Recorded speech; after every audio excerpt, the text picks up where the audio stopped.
Cruise Shoes currently produces women's shoes with a cost structure given by C equals 120,000 plus 0.0025 QW squared. It faces a perfectly competitive market which prices women's shoes at $40 per pair. Cruise retains you to advise it about adding a line of boys' shoes, demand for and cost of which are as follows. QB equals 9600 minus 200 PB and CB equals 20,000 plus 0.0025 QB squared. What production capacity would maximize profits for Cruise Shoes? Because we have two product lines, we want to maximize profit from both streams. Our profit function is pi equals pi W, the profit from women's shoes, plus pi B, the profit from boys' shoes. We write out the profit equations for both of these. So we take the revenue from women's shoes, which is $40 per pair, times the quantity of women's shoes, 40 QW, minus the cost of women's shoes, which includes 0.0025 QW squared, and a fixed cost of 120,000. The revenue from boys' shoes can be obtained by rewriting the demand equation as price equals 48 minus 1 over 200 QB, in which case we then will have the profit function for boys' shoes as 48 QB minus 0.005 QB squared, and then on the cost function we have another 0.0025 QB squared. We put those two together and we get minus 0.0075 QB squared. Then we have minus 20,000 for the fixed cost, which when we add it to the 120,000 from the women's shoes gives us a fixed cost across the two products of $140,000. We want to differentiate this function partially with respect to QW and then partially with respect to QB.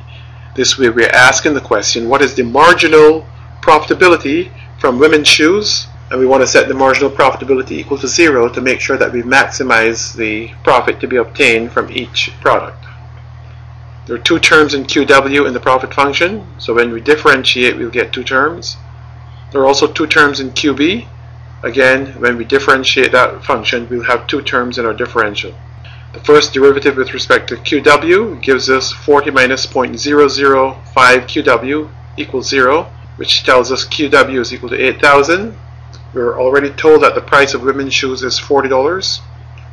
In the differential with respect to QB, we get 48 minus 0.015 QB, which tells us QB is 3,200, and plug QB back into the demand equation and we get price equals 32 for the boys' shoes.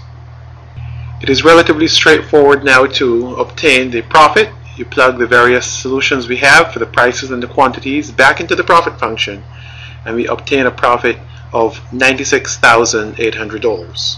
In the next part of the problem, we want to constrain the factory capacity to 8,000 pairs of shoes. With the cost conditions and the demand conditions being the same, we're saying that we no longer have the capacity to produce that optimum quantity, which was a total of 8,000 pairs of women's shoes and 3,200 pairs of boys' shoes, for a total of 11,200 pairs of shoes. Now we're going to constrain ourselves to 8,000 pairs, so the profit should decline. The difference in the problem now is that we're going to add the constraint QW plus QB equals 8,000, which we will include in the Lagrangian as 0, so we're not changing the solution, except we're just adding information.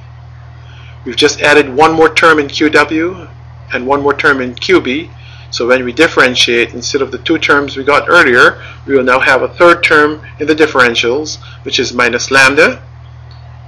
We set these equal to 0, and then we solve for lambda, and we obtain lambda equals the marginal profitability from women's shoes.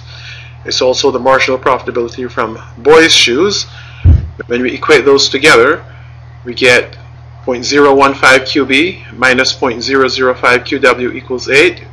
Multiply that equation by 200 to get rid of the decimals, and we get 3 QB minus QW equals 1600. We add the constraint to that information, the equation of the marginals, and those two equations will give us the solutions for the problem. We solve for QB and we get QB equals 2400. Because the capacity is 8,000, that leaves 5,600 units of women's shoes. The price for women's shoes remains at 40. When we plug 2400 into the demand equation for boys' shoes, the price rises to $36 and the profit falls to $77,600. Third part of the problem requires us to increase the capacity from 8,000 to 9,000, and because that's the only change in the problem, we go to the constraint, we change it from 8,000 to 9,000, and we solve the problem again. We obtain QB equals 2650. QW is the difference between 9,000 and 2650. That leaves 6350. The price for boys' shoes now goes to $34.75. and the profit rises to $87,725. Here's a graphical representation of the shoe factory problem, and this is the unconstrained version of the problem where we're going to equate marginal revenue with marginal cost in both product categories, and that will give us the maximum profit available.